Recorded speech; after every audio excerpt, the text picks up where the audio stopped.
Just like the different types of food that we talked about today, leadership also has different flavors.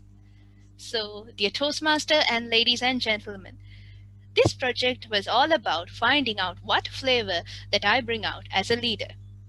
So, in this project, I had to complete a questionnaire, and this was the result that I got.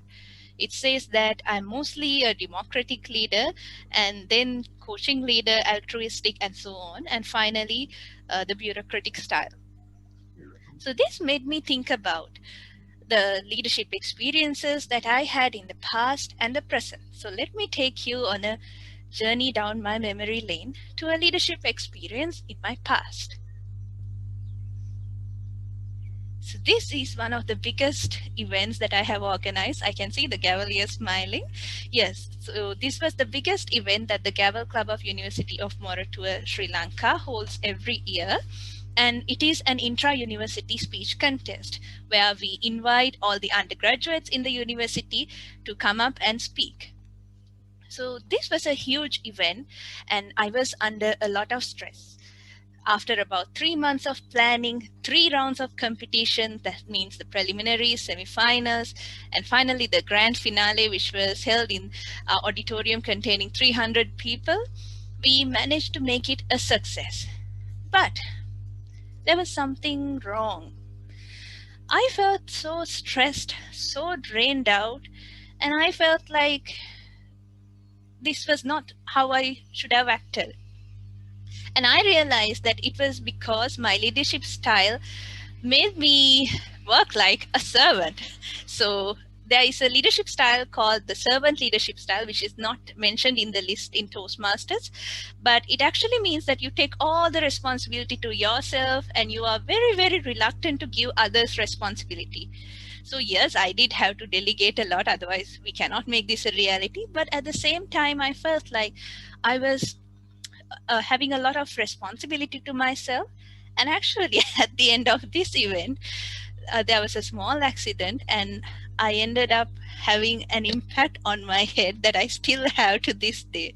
And it was all because of having too much responsibility and not taking care of myself.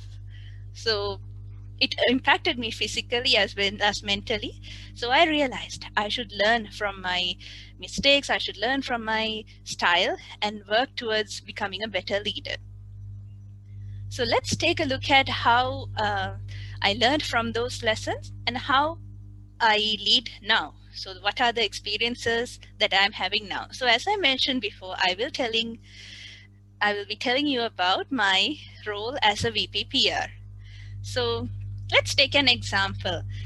Now, I remember Padma mentioned some time back, we are getting a lot of new members, so why don't we introduce them to the other members of the club? Because we don't get to meet face to face like we used to do.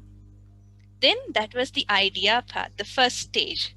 So then Veda also says, oh yes, that's a good suggestion, let's do it. And then people pitch in ideas and we have some brainchild. And then we go to the creation stage. So this is where we come up with flyers and the caption. So let me tell you, this is a team effort. I don't do it all alone by myself. Sometimes Marsha will help to create the flyers and Phoebe will help to collect the information from everyone. So this all goes in to the creation phase. And then finally, it's showtime.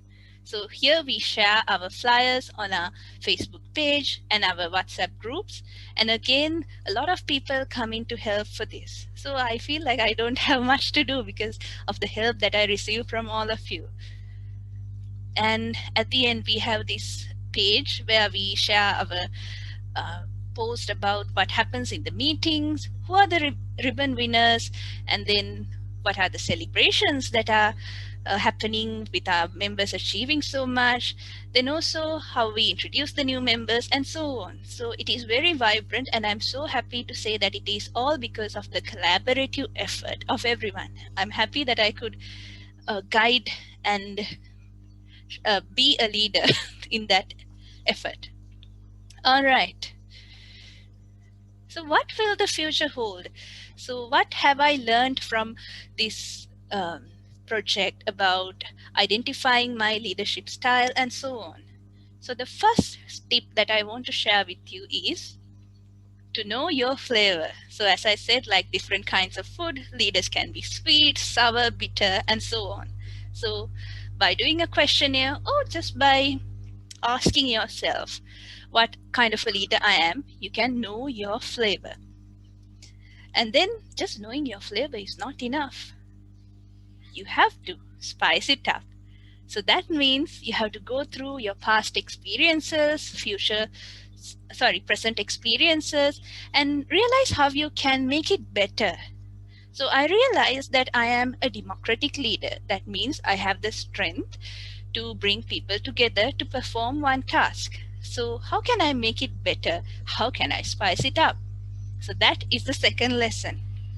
And third, change the recipe.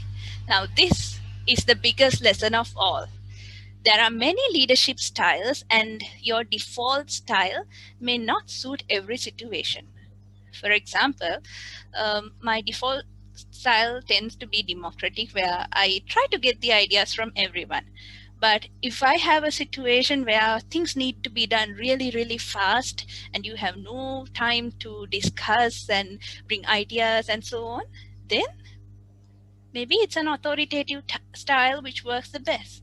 So change the recipe according to the situation. So let me say it again. Know your flavor, spice it up, and change the recipe. Over to you.